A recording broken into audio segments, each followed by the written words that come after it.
Si la méthode du Business Canvas développée par Yves Pigneur et Alexandre Osterwalder pour construire des business models est particulièrement populaire actuellement, ce n'est pas la seule méthode existante. Parmi ces autres approches, il y en a une particulièrement intéressante car elle provient, paradoxalement, du contrôle de gestion. Elle s'appelle la méthode des cartes stratégiques et pour ceux qui ont une sensibilité en contrôle de gestion, ils se souviendront qu'elle a été développée pour servir de base aux Balance Scorecards, au tableau de bord équilibré, par Robert Kaplan et David Norton dès la fin des années 90. C'est d'ailleurs ceci qui donne aux cartes stratégiques leur différenciation par rapport aux autres méthodes de construction de business plan. Elles sont très faciles à transformer en tableau de bord et en KPIs car la plupart des ERP des entreprises ont intégré une fonction tableau de bord souvent construite sur le modèle du Balance Scorecard ou BSC. De plus, étant un modèle développé par les contrôleurs de gestion, ceux-ci peuvent devenir des agents puissants de la diffusion du business model au sein de l'organisation. Alors, qu'est-ce qu'une carte stratégique ? Eh bien, c'est une modélisation faite avec des ronds et des flèches, mais organisée en 4 catégories, souvent appelées l'axe financier, l'axe client, interne ou externe, l'axe process interne et l'axe apprentissage et croissance.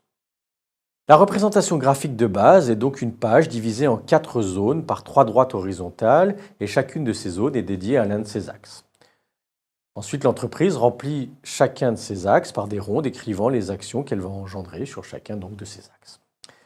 Ici, on a le template général, c'est-à-dire la carte stratégique générique dessinée par Kaplan et Norton, indiquant tous les types de questionnements que l'on peut se poser pour remplir une telle carte.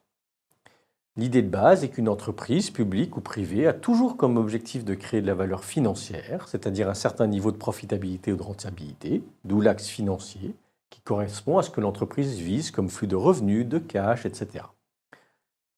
Prenons un exemple. Voici un début de carte stratégique pour une entreprise de production de PC portables. Cette entreprise peut viser de la profitabilité et de la croissance de chiffre d'affaires, par exemple. Donc, dans ce cas-là, elle indiquera 2 bulles dans l'axe financier, une bulle de profitabilité et une bulle de croissance, ici de croissance de chiffre d'affaires.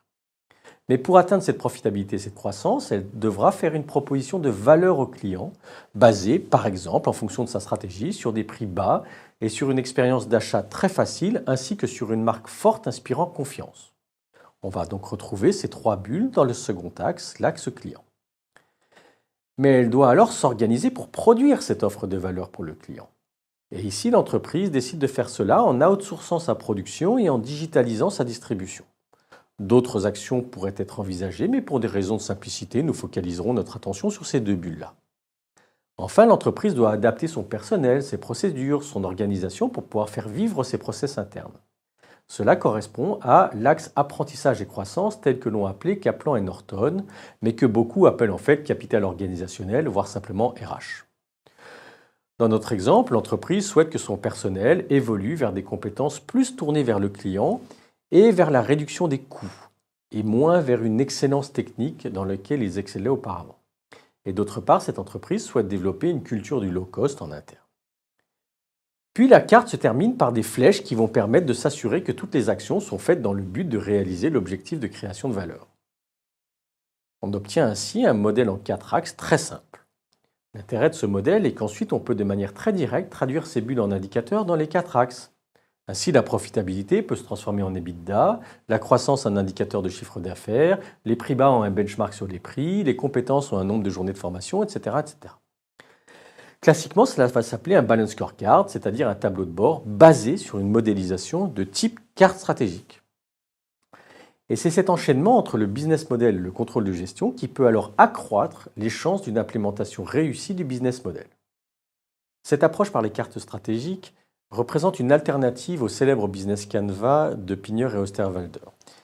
Elle présente aussi beaucoup d'avantages, puisqu'en particulier, elle s'articule davantage au système de contrôle de gestion. Par contre, elle présente un inconvénient, c'est que les 4 axes sont moins détaillés que les différents éléments du Business Canvas et supposent donc un peu plus de créativité non guidée que dans cette méthode du Business Canvas.